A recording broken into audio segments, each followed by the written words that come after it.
Welcome to the Mug Hub podcast, the ultimate platform for all things related to medicine's use, patient care, and the incredible world of pharmacy. We are your hosts, Connor and Sian, and we're thrilled to have you join us today. Here at the Mug Hub podcast, we're passionate about empowering future pharmacists, expanding your knowledge and igniting your curiosity. Whether you're a first year embarking on your pharmacy journey or a final year getting ready to go out into practice, this podcast is designed just for you. Across our series, we delve into 4 captivating themes that will take you on an enlightening and entertaining journey.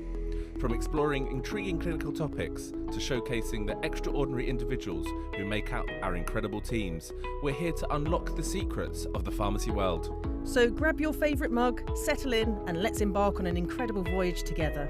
Get ready to be inspired, educated, and motivated as we unlock the vast potential of pharmacy and the vital role it plays in healthcare. Hello and welcome back to another episode of the Mug Hub.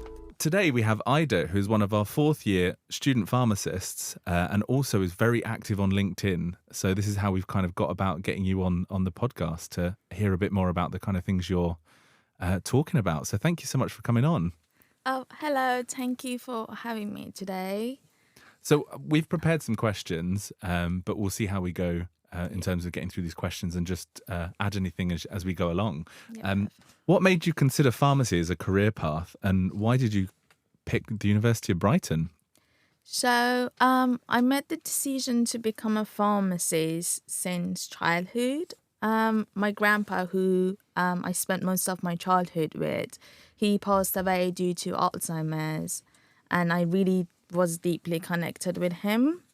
But as his Alzheimer progressed, he became a different person, and he was not able to recognize us. And as a kid, I always thought if I was a pharmacist, I could have saved him by creating like a new medication or something. I could have improved his condition. Bless. So because of that, I always wanted to become a pharmacist. Okay. Yeah. And Brighton University, I chose Brighton because I love the realistic environment that it has, and because the teaching was based on case studies, so it made it more engaging and exciting.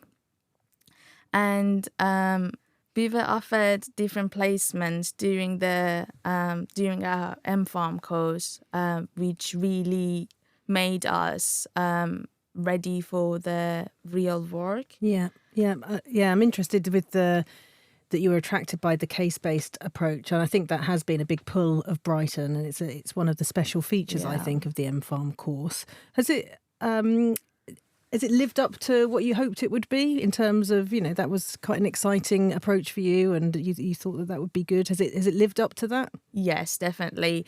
Because I had an interview at different university, but when I came to Brighton University and they explained that like you're gonna have the actual scenario and we're gonna teach you based on scenario and around that scenario, that's really more exciting. Rather than like my other friends, they've been taught just by like pharmacology, pharmacy, chemistry. So they didn't have the opportunity to actually see the scenario and then see, okay, what case we're gonna learn. Yeah. So, yeah. I remember, I'm going off on a tangent now already, but I remember when we put this course together, which was exciting for us as teachers as well, to start delivering the material in a clinically relevant way. So, good. I'm glad that was interesting for you. You also mentioned the placements there, and I know that you work part-time in a GP surgery. Yeah, that's true. So I wonder if you could just tell us a little bit more about that and the sorts of things that you get up to. Yeah. So, I worked part-time in a GP surgery, and I started working them from when I was in first year of M-Pharm. Oh, okay. Early on. Yes. So it's kind of been like 3 years that I'm working there. And I worked there as a volunteer. So I worked as a volunteer for a few months, and then I applied for a job and they accepted me. The things that we do in a GP, it's really different to things that we do in community. because I had the opportunity to work in community this summer and I really saw the difference. Oh, okay. What kinds of differences did you see? In my opinion, like what I experienced was that in GP you get more information, but in community you just kind of dispense the medication. So like in GP you can see the whole patient record. Mm-hmm.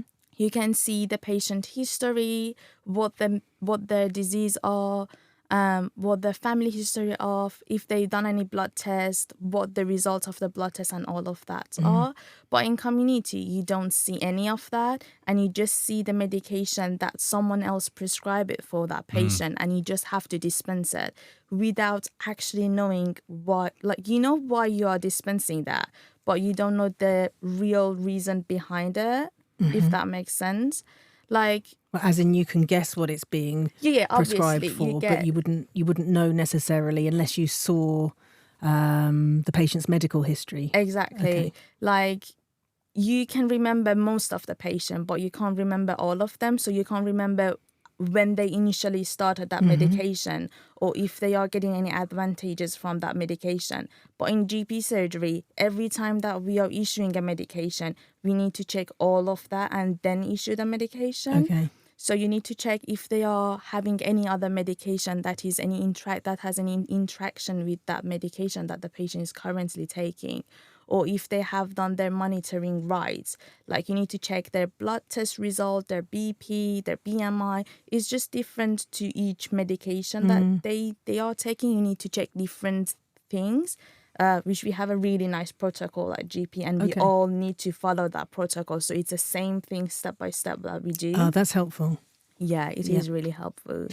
Sorry, I mean, just so I'm clear, so what is the role that you've got within the GP practice then, and then what does that, because this sounds really in depth. It sounds high level, It doesn't does, it? doesn't it? So what's the role that you currently have, and how does that differ from being a pharmacist when you qualify?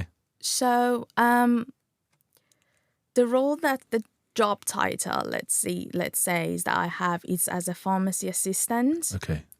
And I only can issue the medication if it's on the repeat template. Sure. And I can't issue any medication if it's on acute. So the difference is that obviously there is a huge difference between where I am and where I'm going to be when I get the pharmacies. But we as a prescribing group, we check everything and make it ready for the pharmacist. Right. The pharmacist will run through all of the tests again, obviously, but it's going to be quicker for them. Because you've already pulled it together. Exactly. So we have all the blood tests ready. We invited them for the blood test. We've done that. Or like if they need a review, for example, asthma review, or if they need like a PHQ-9 or GAD review. Oh, I don't know what any of those are. Okay. Go on, I give actually us... do for Do once. you? Yeah, I do. Wow. I do. I mean, I might got the...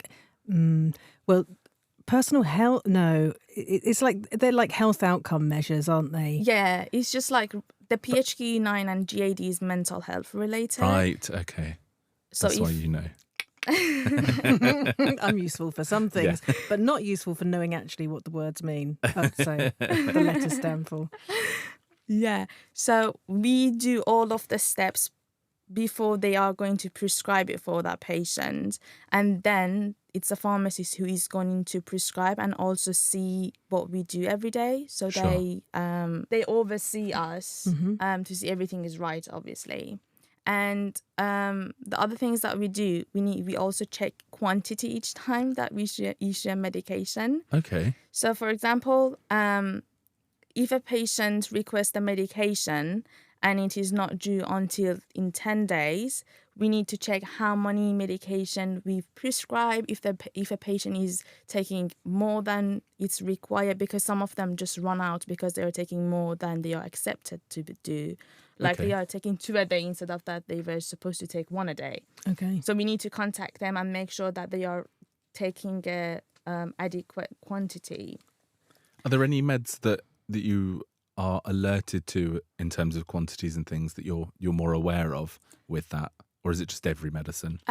It is every medicine, but the most important one, I think, is like morphine. Sure. Like the opioids one, it is the most important one. So people might be refilling it sooner than you would expect, suggesting Yes. that maybe they're taking more than was prescribed. Yeah, definitely. Or like the antibiotic, some of the patient thinks if they take more antibiotic in a day, they're going to get better soon. Right. But they're going to make resistance and lots of more problem that we need to encounter. So, or like some creams, we need to make sure that they are using adequate amount. Otherwise, it just make the condition worse. Sure. So, yeah. So in those situations, if you've got a patient or you're looking at somebody's record and it suggests that they're not taking the medicine in the way that it was prescribed, so what would happen next? Did you say you called the patient? So first thing first, I call the patient to make sure that they are not actually taking it, like to give them to collect the information from the patient to see I'm right. Okay, the patient is not actually taking it. Because in some condition, the patient can change their GP and we are not aware of it. So they are getting the medication from other GP, but we don't know that. So I always contact the patient to be sure that the patient is not taking it. And when I get sure, I just pass that to the pharmacist. Okay. And then they call it and say, okay, I also ask the reason why they are not taking it. Yeah. But then I have to pass it to the pharmacist because like some of the patients just want to talk with the pharmacist or clinician. Yeah, but what an important role you're playing there in identifying potential medicine misuse.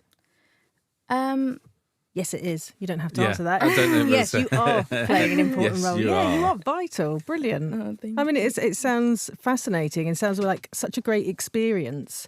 Well, both in terms of just sort of taking you forward in your career, and it must help with your study as well, doing all this stuff, does it? Oh, definitely. I can remember the first year that I started working in GP, I had no idea what each medication was. And then because like over time you prescribe you issue medication, so you Google them up, okay, what is this medication? Because you need to check every time. So over time, it just goes to your memory and you know by heart, okay, this medication is for that condition. And then you need to check the dose, like, okay, the dose is right, the patient is taking it right.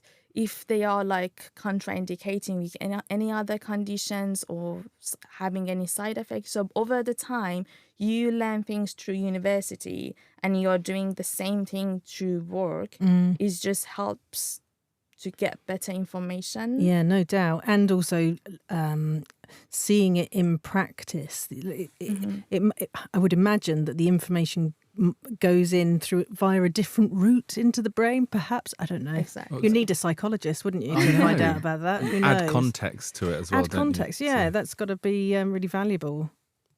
So how did you find out about the GP surgery work? How did you get into it? At first that I came to UK, I had no idea that pharmacists actually work in GP. And then in my first year, I was looking for a job, like pharmacy-based job.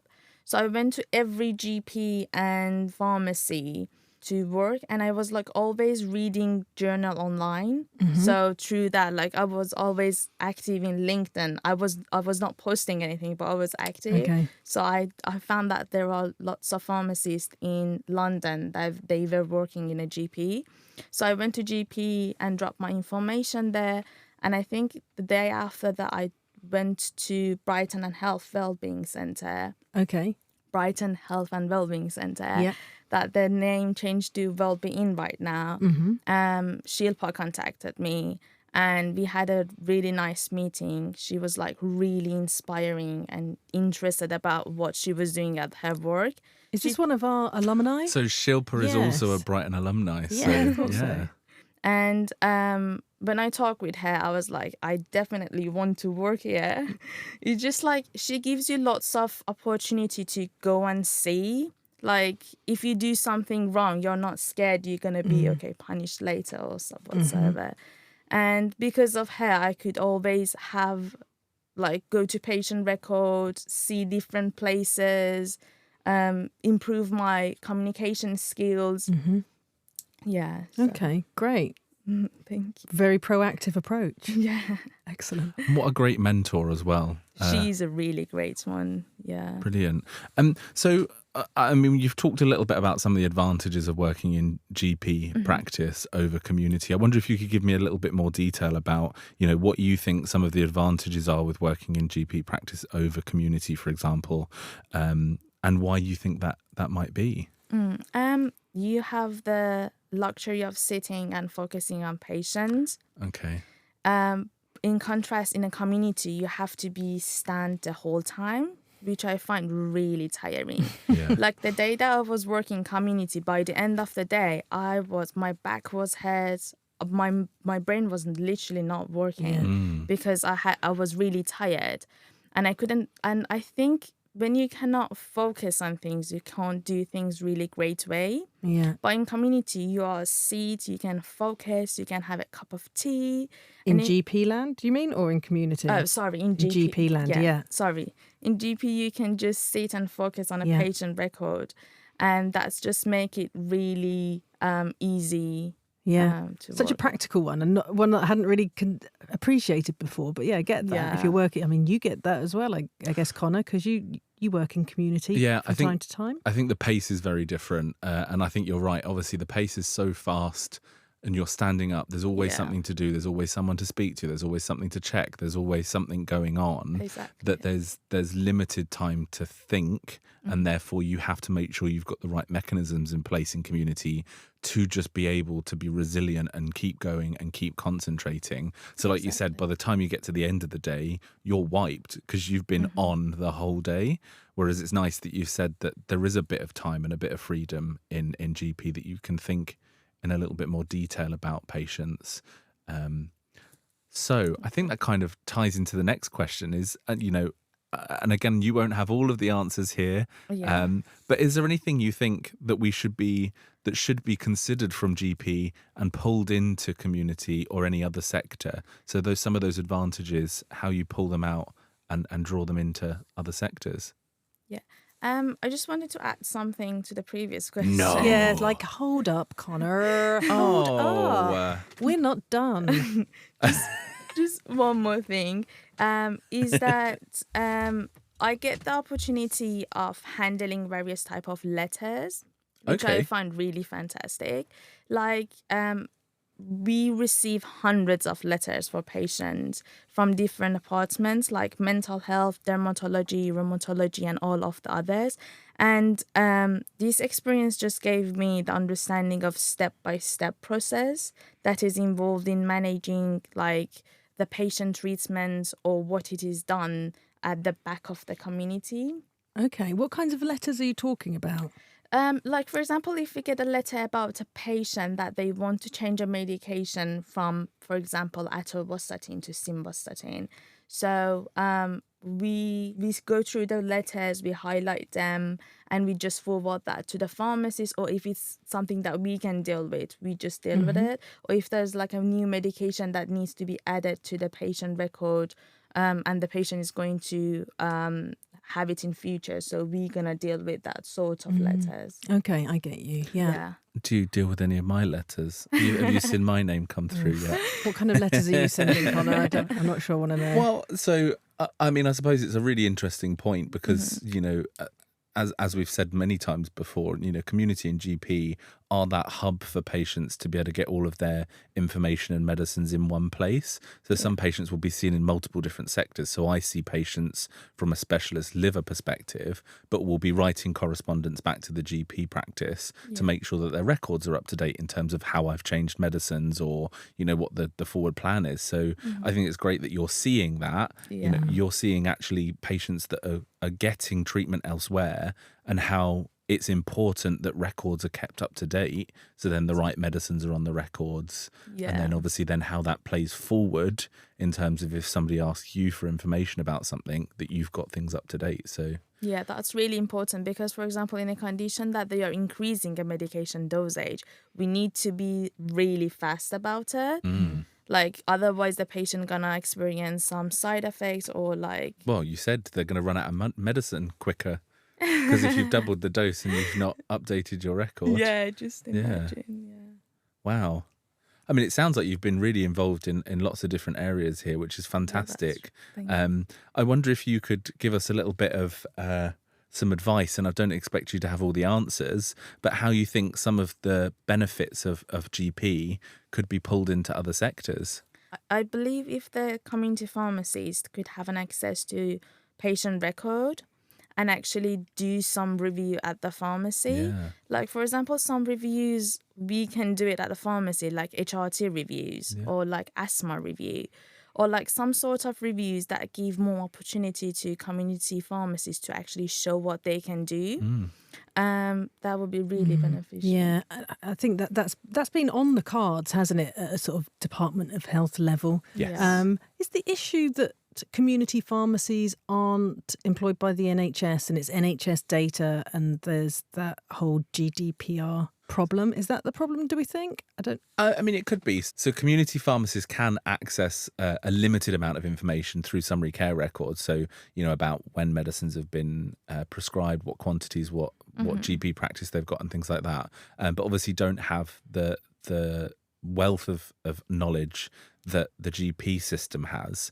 So having a one through system, and I think this has been a discussion for probably decades in terms of systems all talking to each other and having an integration of where information's going. And I can, from a GDPR standpoint, and some patients might not want other systems having access to information. Specifically, like you said, it is a private business. So these companies in community are private businesses that offer NHS services. Yeah. But maybe it'll go that way. I mean, with integrated care board systems, and things are certainly moving in that direction, aren't they? Because I mean, you have touched upon this in terms of community pharmacy, in the sense that they're running off of limited information, so they're making decisions about the safety of medicines and interactions based on the information they know about patients or know about interactions of the medicines they've got. So actually, with a better picture of that information from whatever system, can make better judgments in the information they've got. Well, Mr. Thompson.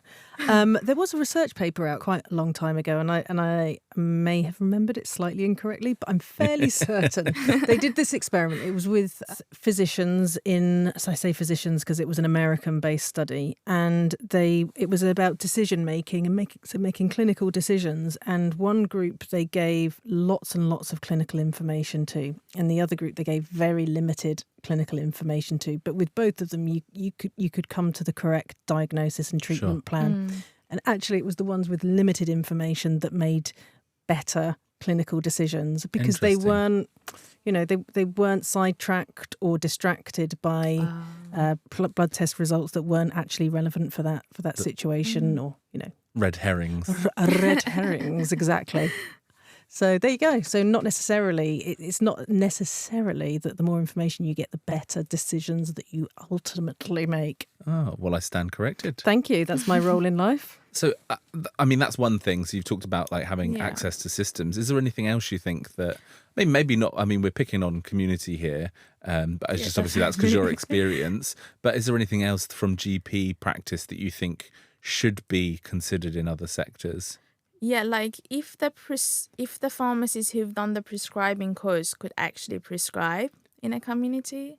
So it really does depend on whether the infrastructure is there for you to be able to prescribe. So some community pharmacies have systems in place where they offer private services, but again, similarly, the infrastructure and the money's not there for enough community pharmacies with prescribing qualifications to offer those services at present. So that's something that's changed. So Pharmacy First in Scotland and Wales have been piloting projects where pharmacists have a lot more involvement in prescribing decisions within a community pharmacy. They already have integrated systems and they're much further ahead in terms of how things run. That's obviously where we'd be thinking for England is the next thing that needs to happen, is having community pharmacists. So, from 2025, 26, all undergraduates will be prescriber ready at the point of registration, graduation/registration. What are we going to do with all those thousands of prescribing pharmacists? There has to be something that changes that means that they're using the skills that we've upskilled them for. Mm. I hope so. Well, what's your vision then? Do you not think that they will be? I would love them to be. And I think, Ieda's actually touched upon it in terms of, running clinics to review, antihypertensives or asthma medication. Asthma clinics for titration or down titration, deprescribing clinics. I mean, the minor ailment clinics from a community pharmacy, from the consultation room, running those sorts of clinics. But then how are you going to get paid for that? Because that's the pharmacist away from what they're currently doing. So is it that you need a second pharmacist in, or is it that the role of a pharmacist in a community pharmacy is completely changing and the focus is away from accuracy checking medicines and is fully immersed in advice and clinics and things? Again, I'd love that, because that's my favourite bit of community pharmacies, is always being counterfront.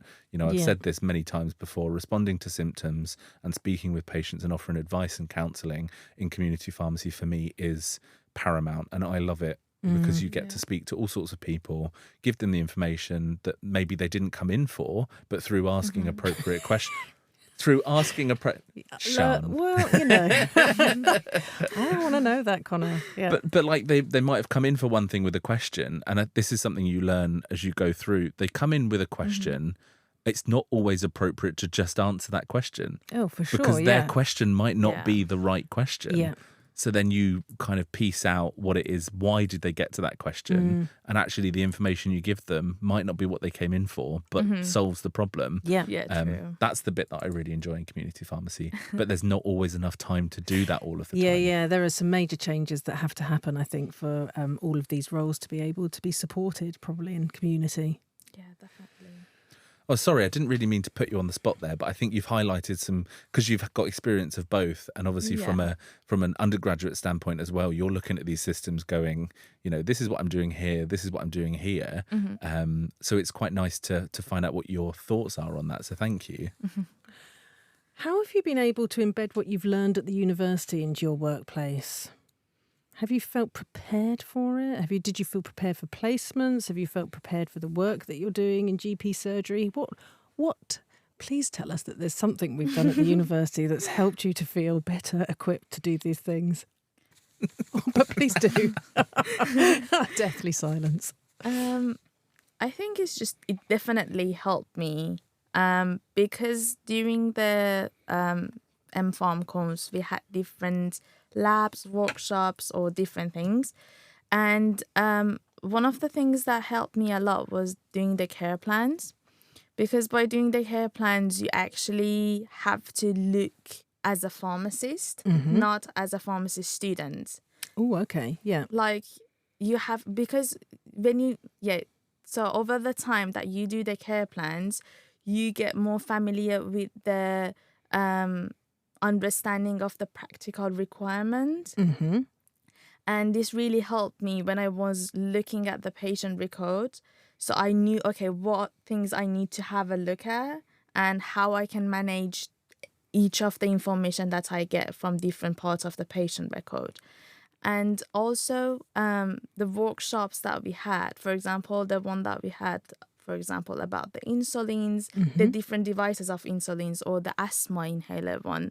I had no idea how to use any of that because I'm not asthmatic. I don't use any of it. So when you can actually see each of the devices, that just goes on your memory, and you will so you can explain better for the patient on how to use it.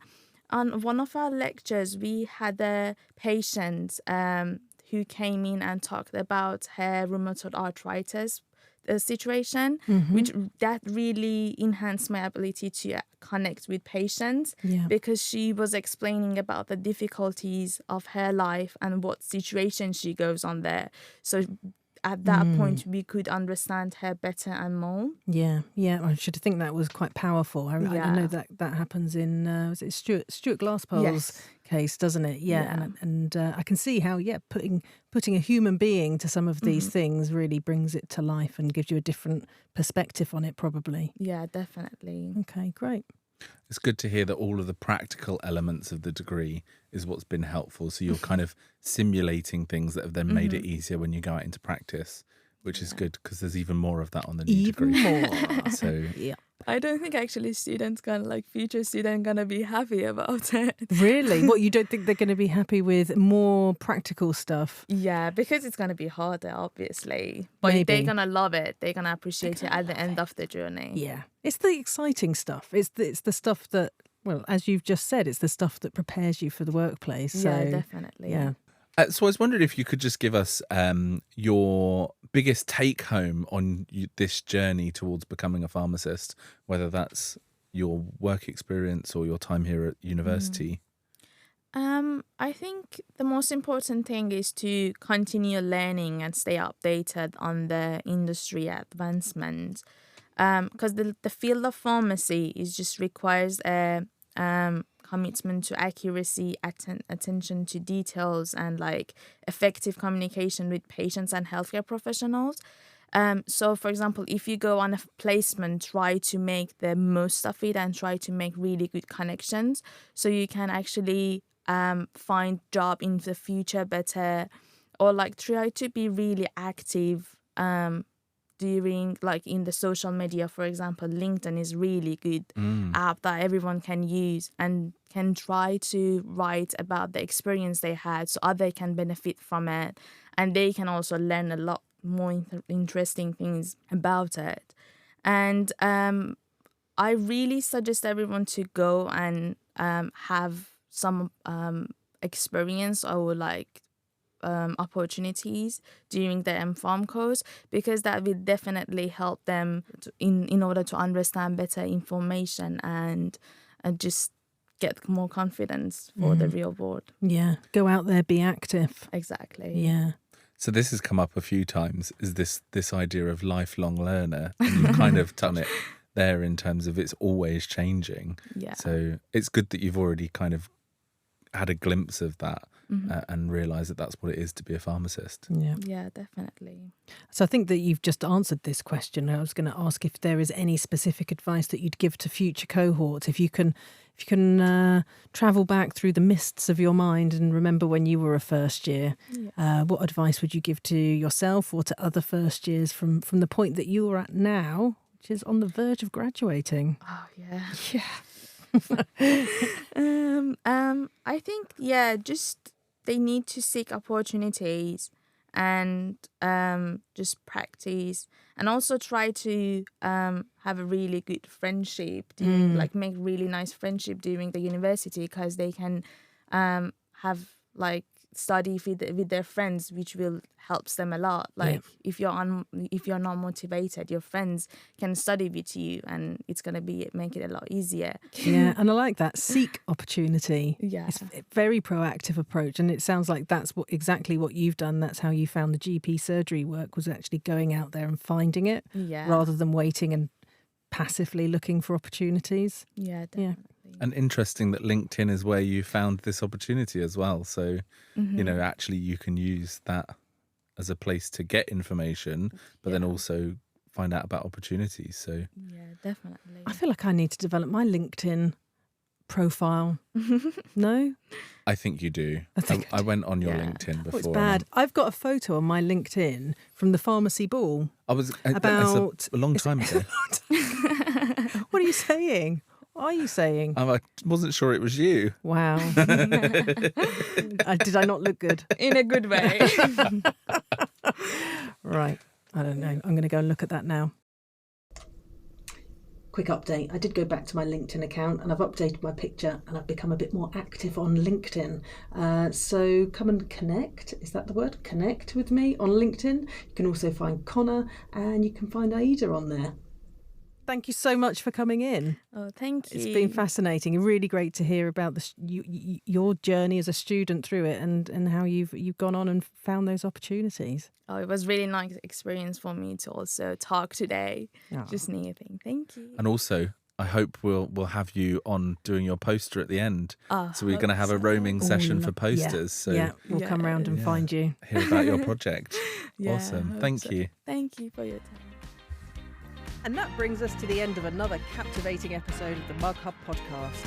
We hope you enjoyed today's discussion and took away valuable insights that will fuel your passion for pharmacy. Remember to subscribe to our podcast and stay tuned for future episodes where we continue to explore fascinating clinical topics, introduce you to incredible individuals and enhance your skills to bridge the gap from bench to bedside. If you've any questions, topic suggestions, or you'd like to get involved, we'd love to hear from you. Connect with us via our social media platforms or send us an email.